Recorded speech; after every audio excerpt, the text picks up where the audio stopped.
O Minuto Celinho de hoje é sobre higienização automotiva.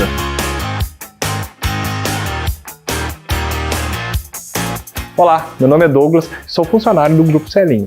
Fazer higienização dentro do carro é imprescindível, pois além de ajudar na conservação, evita que a sujeira acumulada cause doenças respiratórias, entre outras.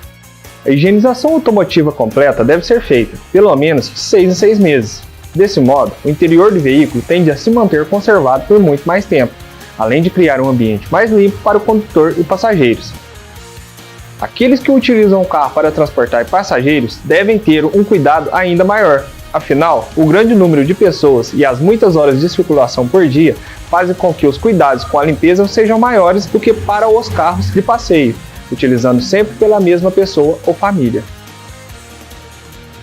Quer saber mais? Confira nossas redes sociais. Precisando de peças para seu carro, van ou utilitário? E-commerce Grupo Celinho. Aqui você compra com segurança e facilidade. Entregamos no conforto da sua casa. Ou, se preferir, disponibilizamos retirada na loja, com ofertas exclusivas. Mais uma opção de compra.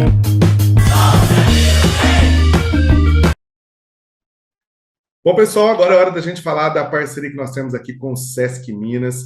E nós estamos finalizando praticamente o mês de setembro, mas o Sesc aí, durante esse mês, está fazendo várias ações de conscientização sobre a saúde mental, porque o Setembro Amarelo é o mês de cuidado da nossa saúde mental. E o Sesc, dentro do projeto Criar, atende aí as crianças através da socialização e também preocupada aí com a saúde mental. Hoje a gente recebe aqui a Ana e a Valéria, elas atuam no Sesc Minas, estão aqui conosco e vão falar um pouco desse projeto de saúde mental. Vou começar aqui com a Valéria, pedir para a Valéria se apresentar, né, Valéria, falar um pouco da sua função aí no Sesc, e eu queria que você me respondesse qual que é a importância do projeto Criar na saúde mental das crianças e também na socialização.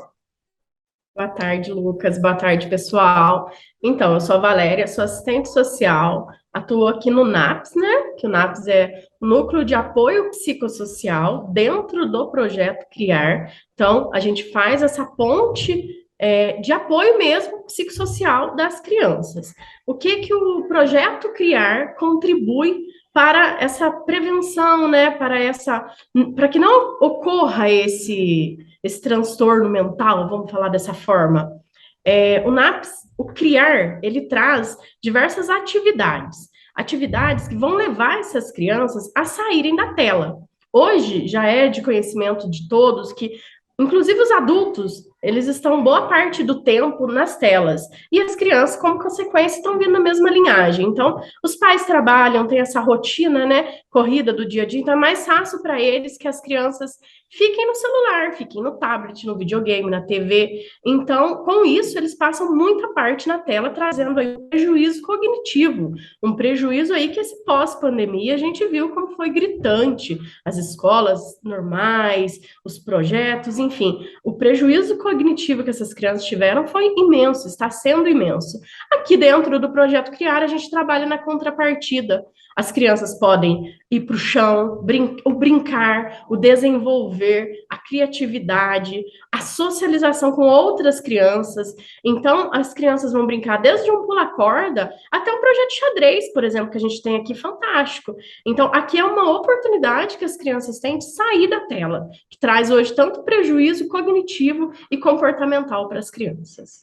Bom, eu queria que a Ana falasse para a gente da importância da ludicidade, né, para a saúde mental das crianças, Ana. Oi, gente. Então, a gente precisa ter em mente que, diferente de nós, adultos, né, a criança ela não consegue verbalizar todo o processo que ela passa durante o dia. Então, as frustrações, os estresses, as angústias que ela vivencia, ela não consegue expressar isso de uma forma comum, como chegar e falar, olha, aconteceu isso e isso me deixou triste. É muito raro que a gente tenha isso, até porque na nossa rotina a gente nunca tem esse hábito de criar o diálogo. Então, na ludicidade, a gente começa a trabalhar com a criança perspectivas dela explorar a vivência que ela tem ali com ela mesma. Ou seja, ela pode ser uma brincadeira de faz de conta, ou mesmo a forma como ela manuseia um objeto ou reproduz um desenho, ela fala muito do que ela está passando, do que ela está vivenciando, das dificuldades que ela está expressando. E a gente sabe também que é na infância, né, nesses primeiros anos, assim, que o nosso cérebro emocional, ele é desenvolvido. E esse cérebro emocional, ele é responsável pelas nossas competências socioemocionais, que vão ser a base, o nosso mecanismo para lidar com isso, as adversidades da vida, né, as nossas angústias, durante todo o processo da nossa vida. Então, na infância, quanto mais a gente estimula esse processo, mais a ludicidade é presente, a criatividade é estimulada, mais a criança adquire esses mecanismos de uma forma mais saudável, prevenindo adoecimentos futuros.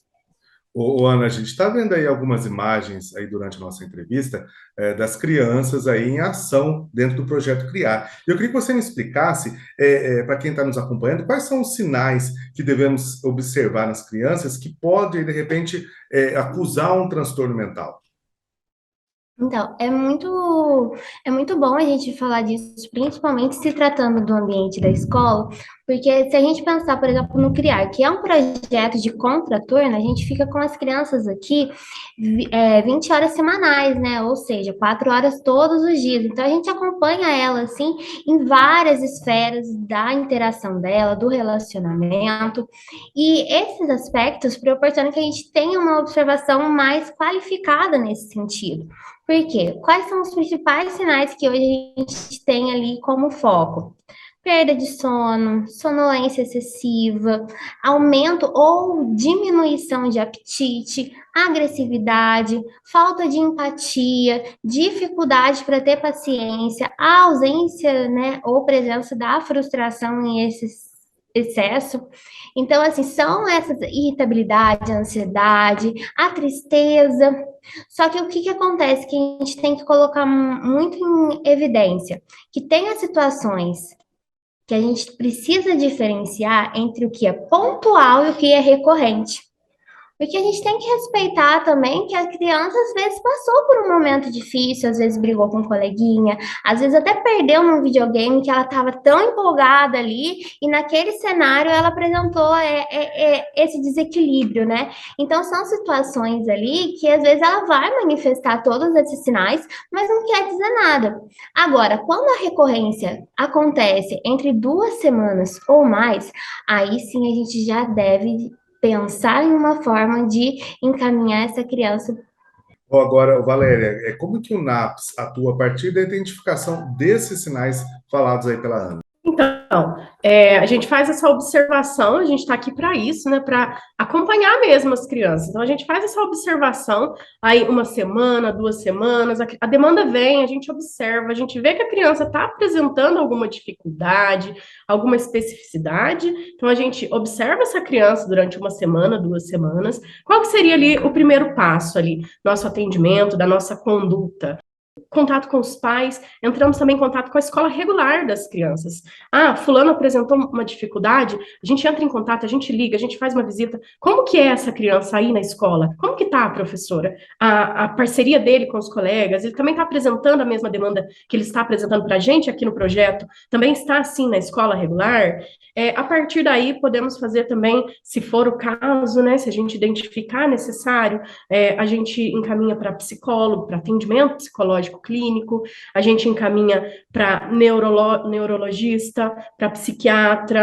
Bom, então eu queria que a Ana e a Valéria falassem um pouco então, desse NAPS que aí vocês têm e que você falou da importância, mas e que é extremamente relevante nesse mês de Setembro Amarelo, a gente está enaltecendo esse trabalho que vocês realizam aí. Hoje, por exemplo, hoje a gente está fazendo uma atividade voltada para o Setembro Amarelo mesmo. A gente faz algumas oficinas em sala, então a gente já começou, já demos início semana passada, com uma atividade para eles entenderem o que é o Setembro Amarelo, entenderem o que é a saúde deles mental, mental, para que eles se autovalorizem, né? Para que eles tenham consciência da importância deles. Então, está sendo construído aqui no SESC um painel onde eles vão poder deixar mensagens positivas no intuito da prevenção mesmo.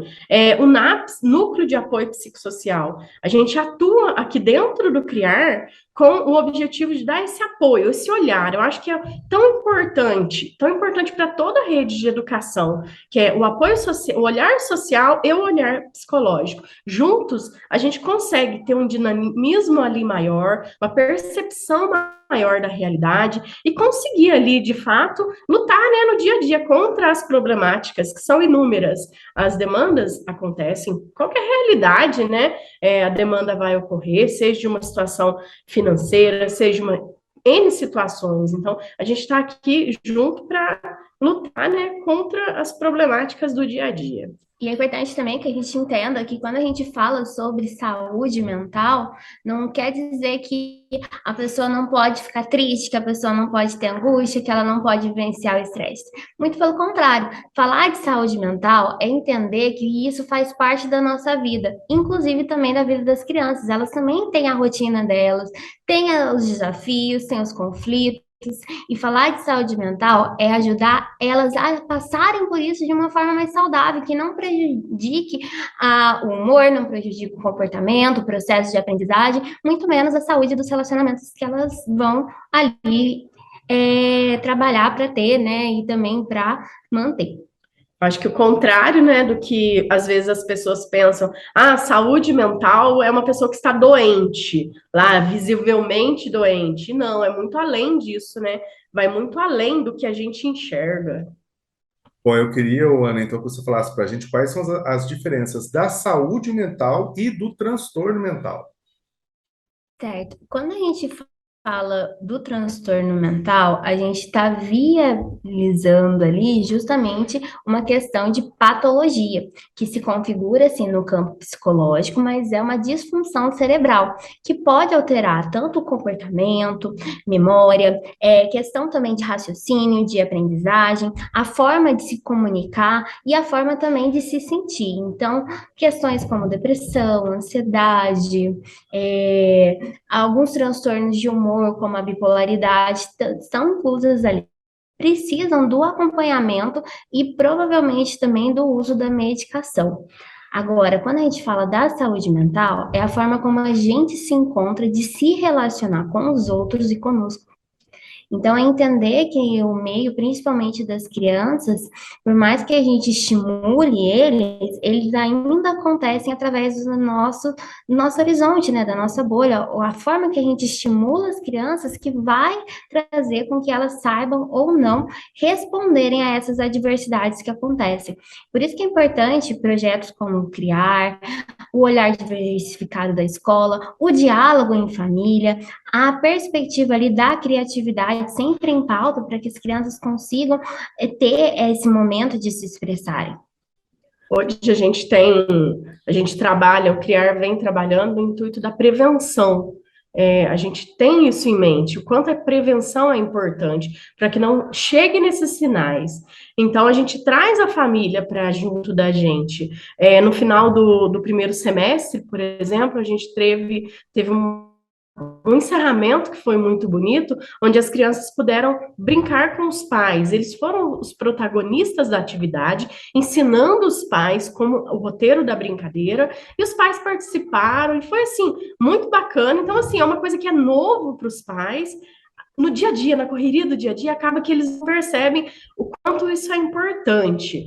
Então, foi muito legal. A gente já está com o planejamento de agora, mês de outubro, fazer novamente uma brincadeira nesse segmento, de trazer os pais para brincarem, para ver o que é o brincar. Aquela brincadeira que a gente fazia quando criança, é importante o pai fazer junto com seu filho. Então, a gente já está com esse planejamento, o CRIAR já tem esse planejamento de trazer esse brincar com a família, para que os pais possam ter aquele momento ali e levar isso para casa, né? Que eu acho que é o que é mais importante, que os pais levem esse brincar para casa e realmente não dê um aparelho eletrônico nas mãos do filho e se incente para brincar com ele no chão, para sujar de terra, para rabiscar de tinta, de caneta e N atividades. O Criar, ele vem trazendo, mostrando para os pais, resgatando aquelas brincadeiras de infância que a gente fazia e o quão é importante para eles também no dia de hoje, que a maioria deles, infelizmente, às vezes não conhecem brincadeiras simples. Bom, quero agradecer, Valéria, quero agradecer, Ana, a participação aqui no nosso programa, trazendo aí mais ações que o Criar faz aí, esse projeto do SESC, que é muito bacana a gente compartilhar, e o pessoal, durante a entrevista aí, teve noção, acompanhou várias fotos, vários registros que vocês fazem aí do projeto Criar, e que a gente compartilha aqui com o nosso público. Mais uma vez, obrigado pela parceria, obrigado pela entrevista, e até a próxima.